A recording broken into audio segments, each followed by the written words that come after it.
El material es una entrevista hecha con Perón inmediatamente antes de asumir su tercera presidencia, después de haber sido electo por tercera vez. Es una entrevista que realizan un trío de periodistas muy importante. Están allí presentes Timerman como periodista invitado, y también están Sergio Villarroel y Roberto Maidana. Entre los tres dialogan con Perón, como dicen ellos mismos, sin tener un texto previo en relación con las preguntas que le van a hacer. Es un diálogo abierto, un diálogo franco. Con un Perón muy distendido. Con un Perón absolutamente distendido, y analizan poco a poco la situación política del país en 1973. En los últimos años, a través de la ideología de la lucha contra el comunismo del ejército norteamericano, a muchos ejércitos de Sudamérica, incluso al nuestro, a nuestras Fuerzas Armadas, se los ha instruido diciéndoles que no hay peligro de guerra exterior, ya que Estados Unidos cuidaba la paz en el continente, que el peligro era interno, y están preparadas, estratégica, tácticamente, para una lucha interna. Hay que revertir eso. Lo natural es que ese ha sido un trabajo que yo ya lo he explicado. Comienza en 1956 en la primera reunión. Exacto. Allí se prepara eso. Se prepara para tomar a través del Pentágono y sus relaciones. Hoy se está realizando un acuerdo entre comandantes en jefe para la defensa continental en Venezuela. Y Perón le ha dicho: no señor, nosotros no estamos de acuerdo con eso. Es que esto... hay que tener cuidado de no sacar los pies del plato. Eso es una incitación a que las Fuerzas Armadas tomen en reemplazo de las fuerzas políticas la dirección política internacional del país. Claro. Esas son cosas que no pueden. Es como pasa en Estados Unidos. En Estados Unidos existe un grave conflicto. Yo se lo he oído comentar a algunos diplomáticos norteamericanos. Desde hace muchos años, el Departamento de Estado no es el que conduce las relaciones internacionales en los Estados Unidos, el Pentágono. Ellos no están conformes con eso. Hay una tendencia a eso. Y nos quieren sacar a nosotros también hacia esa misma tendencia. No es, diremos, lo clásico, lo que debe de ser. Deben de trabajar unidos y de acuerdo, las dos, todas las fuerzas de la nación. Pero la misión es una para unos y otra para otros. La misión de las Fuerzas Armadas es preparar el país para la guerra conjuntamente con las fuerzas políticas. En la práctica va a encontrar un tropiezo inmenso. ¿El qué? Esa incorporación real de Cuba a ese tipo de... Bueno, es cuestión de que terminemos de una vez con las fronteras ideológicas. Todos venimos declamando un catecismo que ninguno cumplimos. Hace años que hemos dicho: se acabaron las fronteras ideológicas en el mundo. Y entonces uno, porque está allí y tiene un sistema que no les gusta a muchos, lo arrumbamos y decimos: que está aquí no existe. No se ha hecho eso con China durante un montón de años, que caracteriza la mayor estupidez del mundo pensar que un país de 800 millones de habitantes no existe. Vamos. De eso traslado a Cuba y es exactamente igual. No son los sistemas de aislamientos ni de castigos infantiles los que deben regir la política internacional. Hay cuestiones mucho más graves, mucho más grandes y mucho más importantes.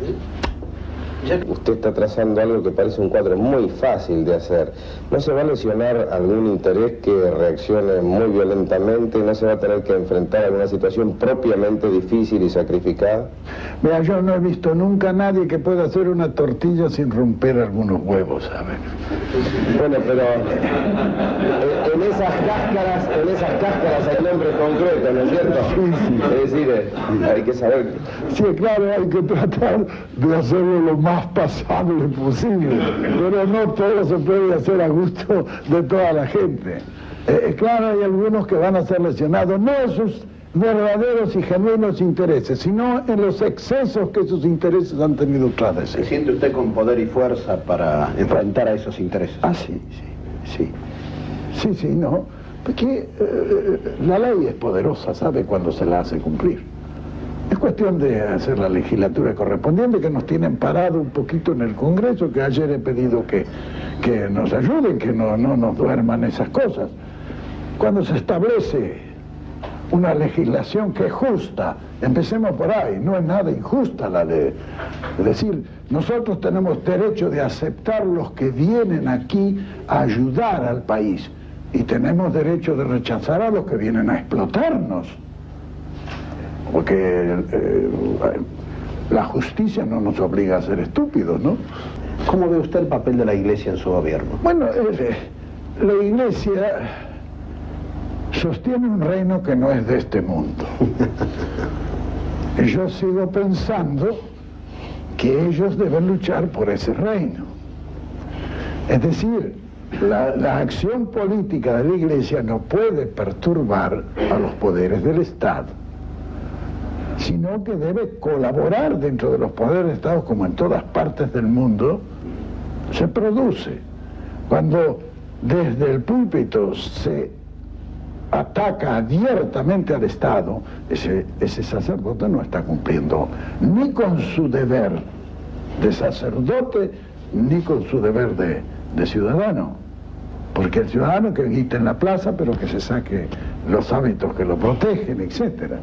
Es decir, ellos tienen una intervención, no se le puede negar una intervención, porque su función no se puede realizar alejado de toda acción política y sobre todo toda acción social. Pero eso tienen que ejercerlo con prudencia y cumpliendo una misión, no realizando una tarea política.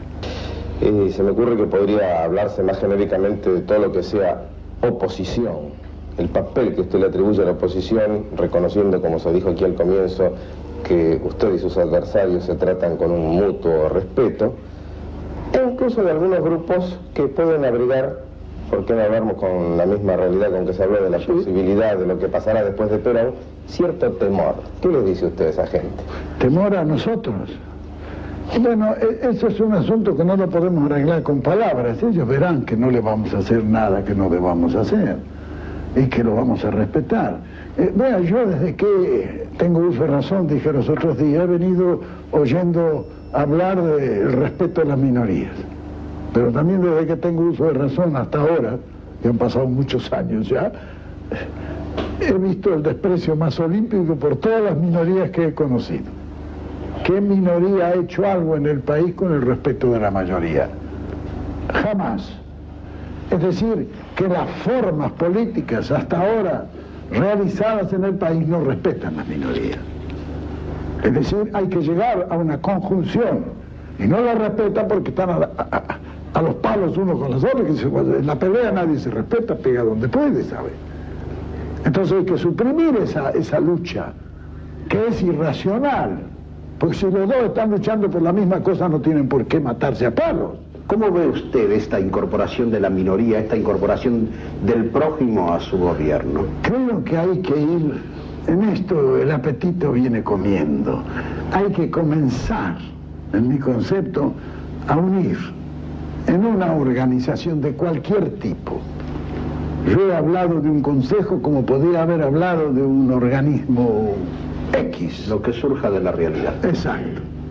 Para que realmente cuando tengamos que hacer una cosa trascendente y haya una minoría que dice no, yo no quiero eso, por lo menos se discuta, se lo conforme o no se haga, si es preciso, respetando esa decisión de la minoría. Cuando comencemos a respetar a la minoría, entonces las minorías también comenzarán a respetar a la mayoría, porque ese ha sido otro factor, que las minorías se tiran a muerte contra es decir, como si se tratara de otro país y de un enemigo ancestral, ¿no? Y lo empieza a calumniar y se hace, bueno, ¿qué construye con eso? No existe bueno, eso está dirigido desde afuera, no desde acá. No ha existido una sistemática denigración de los hombres políticos. Así que podríamos decir que en la Argentina hubo mucho más tiempo, falta de respeto de la minoría por la mayoría que a la inversa. Exacto. Es decir, que son las mayorías las que tienen que estar preocupadas. Exacto, porque nunca se las ha respetado. Es decir, a la minoría, como todas las fuerzas políticas que quieren utilizar, hay que ganárselas. Así como uno se gana un adherente para que vote, hay que ganarse un amigo allí para que colabore, en beneficio del Estado, no hacia la fuerza política propia. ¿Por qué? Que sea un enemigo mío, pero no del país. Y si yo hago algo bueno para el país, que él no esté en contra de eso bueno que hago el país solo porque es opositor o porque es minoría. Eso es destructivo, eso es negativo. Como político no es aceptable. Creo que esa es la mejor promesa que podemos dar a los argentinos. Es decir, no le vamos a aumentar mientras no podamos los medios para su felicidad y tranquilidad personal, pero sí vamos a impedir que otras fuerzas los sumerjan debajo de la línea de la vida que debe mantenerse. Yo no creo que todos algunos pueden ser perjudicados, pero en esto si podemos perjudicar al 5% para favorecer al 95%, creo que es una medida que es necesario tomar. Las medidas de gobierno generalmente son así, no favorecen a todos. Al que ha estado especulando hasta ahora, claro que lo va a perjudicar, pero es que la especulación no es lo que nosotros queremos. Es decir, nosotros queremos que ese hombre que está trabajando allí en su negocio se haga rico, sí, pero se haga rico en unos cuantos años. Estos quieren algunos hacerse rico en la semana.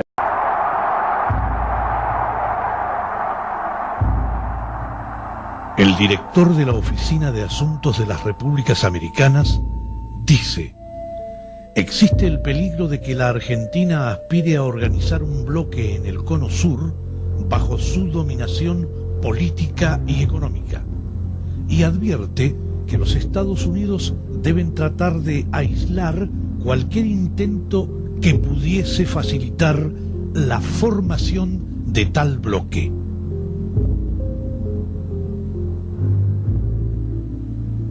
Llega a Buenos Aires Milton Eisenhower, hermano del presidente de los Estados Unidos. Le comunica a Perón la preocupación que existe de infiltración comunista en el continente y le pide que apoye en la próxima reunión de los países latinoamericanos la formación de un sólido bloque anticomunista. De regreso a Estados Unidos, Milton Eisenhower dirá: salí de Buenos Aires como llegué, con las manos vacías. Perón es un personaje complejo, debemos estar muy atentos. Por nuestro propio interés, debemos ayudar a los países latinoamericanos.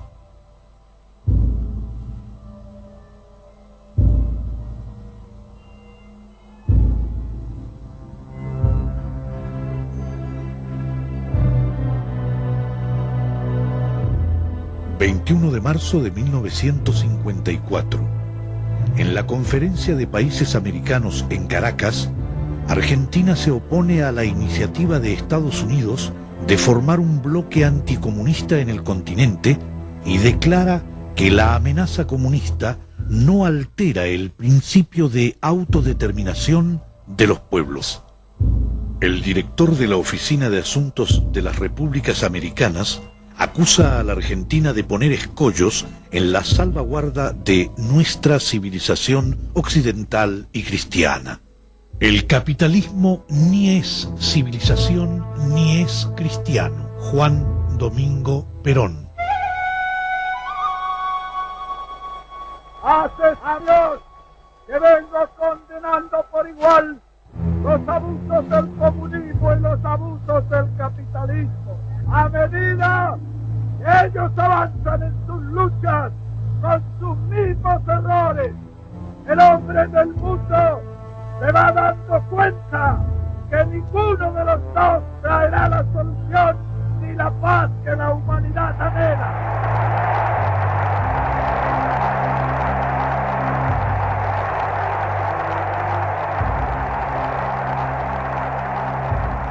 Por eso, los hombres honrados de todos los pueblos se suman a nuestra tercera posición.